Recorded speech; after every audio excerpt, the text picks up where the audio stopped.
السلام علیکم۔ آج کی داستان جو میں آپ لوگوں کے لیے لے کے آئی ہوں وہ داستان المجنون لیلا قیس بن ملوح المجنون کے بارے میں ہے، جو کسی تعارف کی محتاج نہیں۔ میں وہ مجنون ہوں، اگر عشق کا نعرہ ماروں تو ٹھوکریں کھاتی ہوئی قبر سے لیلا نکلے۔ یہ عرب کی داستان ہے۔ اس داستان کا ظہور 7ویں صدی عیسوی اور پہلی صدی ہجری میں ہوا۔ زمانہ جس کو مجنون کے نام سے یاد کرتا ہے، اس کا اصل نام قیس بن الملوح بن مزاحم الخفاجی تھا۔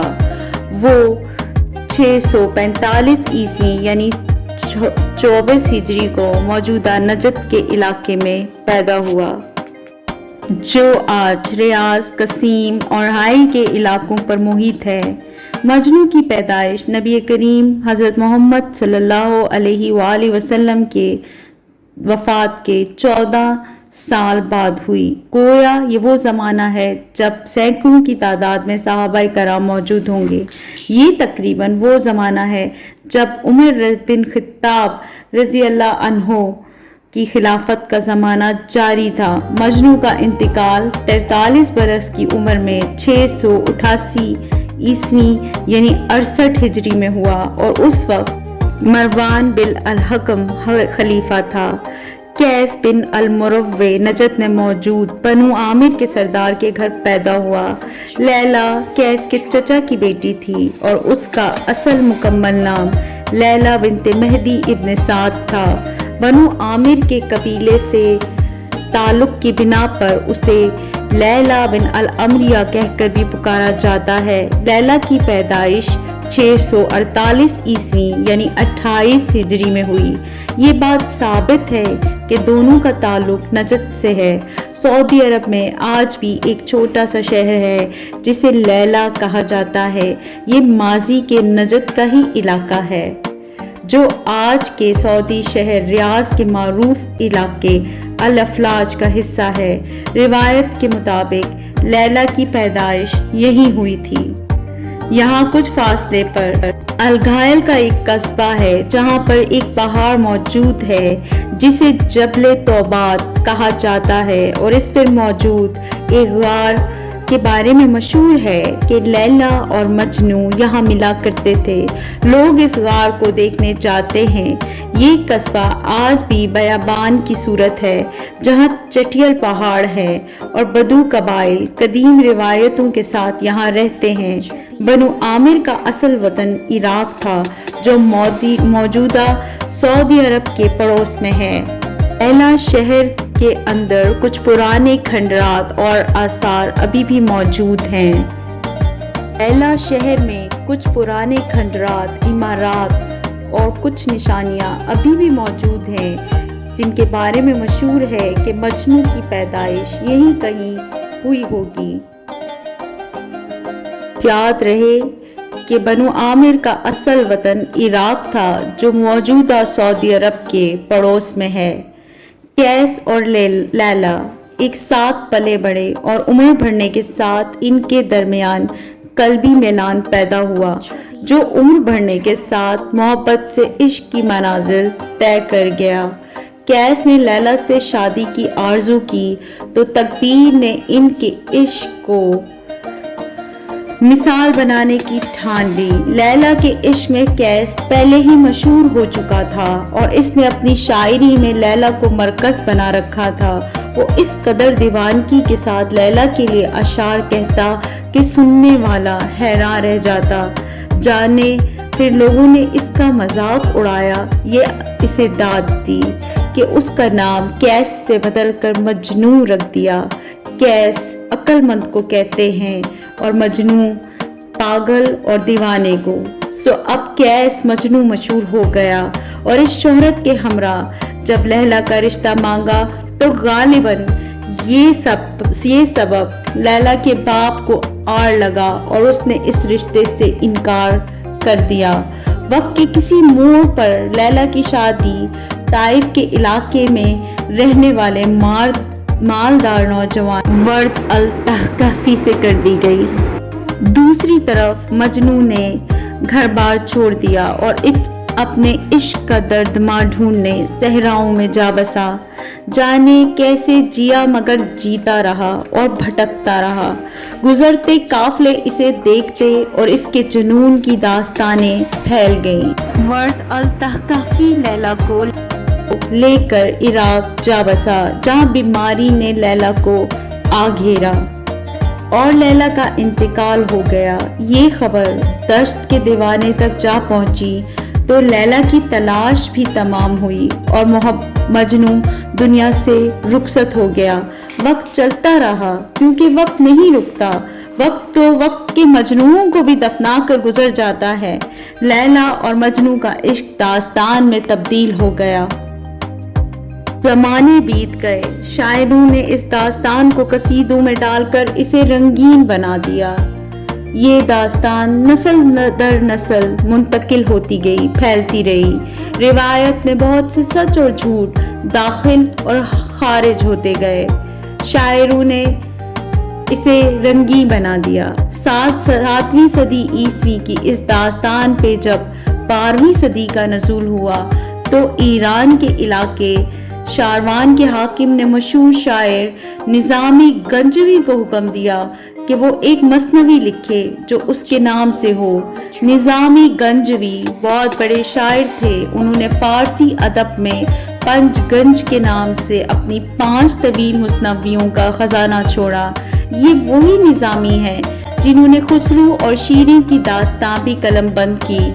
پھر نظامی نے قلم اٹھایا اور پھر 4 مہینوں میں 4000 اشعار پر مبنی داستان لیلا مجنو مثنوی کی صورت میں لکھ کر تاریخ کے حوالے کر دی۔ اس سے پہلے لیلا مجنو کی داستان کا بنیادی ماخذ ابو الفج الاصفہانی کی تصنیف کتاب الاغانی اور ابن قتیبہ کی تصنیف اکشیب الشعراء تھیں، مگر نظامی کا قلم چھو کر یہ داستان عالمگیریت کے باغ میں داخل ہو گئی۔ یہ داستان امر ہو گئی۔ کیا مجنو تابعی تھا؟ اور کیا مجنو حضرت امام حسن رضی اللہ تعالی عنہ کا رضائی بھائی تھا؟ کیا تاریخ میں مجنو کے لقب سے کسی اور کو بھی شہرت ملی؟ ان باتوں کو سمجھنا آسان ہے۔ بنیادی طور پر مجنو کے لقب سے 3 کرداروں کو شہرت ملی، جن میں سے 2 مجنو ایک ہی وقت میں ایک ہی خطے میں موجود تھے اور ان کے نام بھی ایک ہی تھے، جبکہ تیسرا مجنو ان کے بعد 100 سال بعد پیدا ہوا۔ ایک مجنو لیلا کا مجنو تھا جس کی داستان کے ساتھ ہم یہاں تک پہنچے۔ یہ نجد، حجاز، یمن، شام اور عراق میں سرگرداں رہا۔ گمان کیا جاتا ہے کسی صحابی سے ملا ہو۔ اس پہلے مجنو کے دور میں ہی ایک اور مجنو تھا جن کا تعلق حجاز سے تھا، جس میں مکہ اور مدینہ شامل ہیں۔ ان کا نام بھی قیس تھا اور مکمل نام قیس بن زریق تھا، اور یہ لبنہ کے مجنو تھے، لبنہ جو کہ ان کی بیوی تھی۔ عرب میں ان کی داستان بھی لیلا مجنو کے نام سے مشہور ہے۔ مجنو قیس بن زریق کی والدہ ام قیس کے لقب سے مشہور تھیں، اور یہ مجنو امام حسن رضی اللہ تعالی عنہ کے رضائی بھائی تھے۔ یہ 625 عیسوی میں پیدا ہوئے اور 680 عیسوی میں فوت ہوئے۔ انہوں نے خلفائے راشدین کا زمانہ دیکھا، صحابہ سے ملے اور تابعی تھے۔ ان کی شاعری کا دیوان بھی محفوظ ہے۔ ایک تیسرا کردار بھی مجنو کے نام سے مشہور ہوا، لیکن اس کا زمانہ بہت بعد یعنی 14ویں صدی عیسوی کا ہے۔ اس کا تعلق سینٹرل ایشیا میں افغانستان سے بتایا جاتا ہے۔ اس کو مجنو الفرنسی کہا جاتا ہے اور اس کی داستان مروہ سے منسوب ہے۔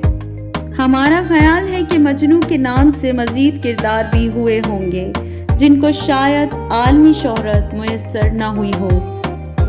بہت سے لوگوں نے پہلے اور دوسرے مجنو کو خلط ملط کر دیا اور ایک کے نام پہ دوسرے کے فضائل بیان کر دیے جاتے ہیں، کیونکہ دونوں ہی بلا کے عاشق تھے، دونوں ہی شاعر تھے، دونوں کا ہی نام قیس تھا، دونوں بنو عامر میں رہتے تھے اور دونوں ہی مشہور ہوئے۔ اور مجنو کی قبریں کہاں ہیں، یہ معاملہ بھی تحقیق کا طالب ہے۔ کیا یہ لیلا اور مجنو کی قبریں ہیں؟ یہ انڈیا کے صوبے راجستھان کا ضلع شری گنگا نگر کے شہر انوپ گڑھ کا علاقہ بن جوہر ہے، جہاں ایک چھوٹا سا مزار ہے جس میں یہ 2 قبریں ہیں۔ کہا جاتا ہے کہ یہ لیلا اور مجنو کی قبریں ہیں۔ یہ قبریں بہت نازک مقام پر ہیں، یعنی انڈیا اور پاکستان کی سرحد پر۔ یہاں سے پاکستان عین سرحد 2 کلومیٹر دور ہے۔ کارگل سے پہلے بہت سے لوگ زیارت کے لیے جاتے تھے، پھر یہ آمد و رفت بند کر دی گئی۔ یہاں کے لوگ کہتے ہیں یہ سندھ سے تعلق رکھتے تھے۔ یہ دونوں لیلا مجنو بھاگ کر راجستھان آئے اور بھوک اور پیاس سے مر گئے۔ اب اس میں کتنی حقیقت ہے یہ کوئی نہیں جانتا۔ لیلا مجنو کی داستان سعودی عرب سے تعلق رکھتی ہے۔ کہا جاتا ہے جب مجنو لیلا کی قبر پر پہنچا تو کچھ غمزدہ اشعار اس کی قبر پر لکھے اور وہیں فوت ہو گیا۔ یہ بھی کہا جاتا ہے لیلا کی موت جو ہے وہ عراق میں ہوئی، مگر مجنو کا انتقال نجد کے صحراؤں میں ہی ہوا۔ قیاس ہے کہ ان کی قبر کے شواہد موجود نہیں۔ ایک روایت میں یہ بھی کہا جاتا ہے کہ مجنو صحرا میں مقیم رہا اور اس کے آخری ایام میں ایک عورت جو کہ اسی کے قبیلے سے تعلق رکھتی تھی روزانہ اسے کھانا دینے جاتی تھی۔ ایک دن جب وہ کھانا لے کر گئی تو اس نے دیکھا کہ پہلے دن کا کھانا وہیں پر موجود تھا اور کسی نے اس کو چھوا تک نہ تھا۔ اس خبر پر اس نے جا کر فوراً مجنو کے گھر والوں کو یہ خبر دی۔ اس خبر پر مجنو کے گھر والوں نے اس کی تلاش کی تو اسے ایک جگہ پتھروں میں موجود مردہ پایا۔ اسے صحرا میں ہی دفن کر دیا گیا کہ وہ اپنی قبر کے نشان نہیں چاہتا تھا، لہٰذا ممکن ہے کہ نجد کے صحراؤں میں مجنو کو دفن کر دیا گیا ہو۔ دوسرا نقطہ یہ ہے ممکنہ طور پر مجنو کو اور شاید لیلا کو بھی بنو عامر کے قبرستان میں دفن کیا گیا ہو۔ یہ لیلا الافلاج شہر میں جبل توبات پہاڑ کے عقب میں واقع بنو عامر اور علاقے کا قبرستان ہے، جہاں ہزاروں بے نشان قبریں ہیں جو صدیوں پرانی ہیں۔ عین ممکن ہے انہی میں سے کوئی قبر مجنو اور لیلا کی بھی ہو، مگر ان کی پہچان ممکن نہیں۔ مجنو کی شاعری میں جبل توبات کا ذکر ملتا ہے۔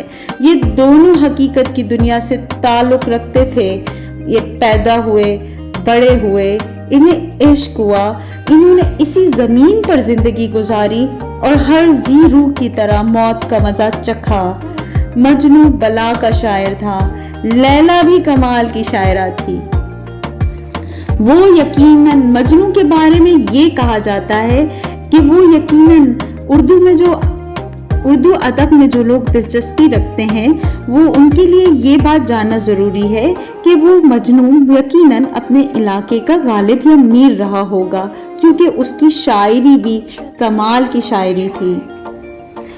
ایک مشہور روایت میں ہے کہ لیلا کے عشق میں جب مجنو مبتلا تھا تو اس کے ابتدائی منزلوں پر مجنو کا باپ اسے حج پر لے گیا۔ کعبہ کے سامنے کھڑا کر کے اس کے باپ نے مجنو سے کہا کہ مجنو تم یہ کعبہ کا جو غلاف ہے اسے پکڑو اور اپنے لیے دعا کرو کہ لیلا کی محبت سے تمہاری جان چھوٹ جائے۔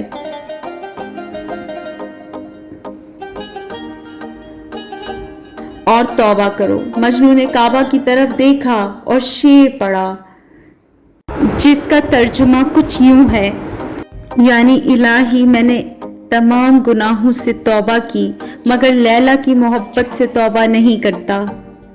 پھر اس نے ایک اور شعر پڑھا، الہی اس کی محبت کو کبھی مجھ سے جدا نہ کرنا اور جو بندہ میری اس دعا پر آمین کہے اس پر رحم کرنا۔ اللہ تعالیٰ لیلا اور مجنو کی مغفرت فرمائے، آمین۔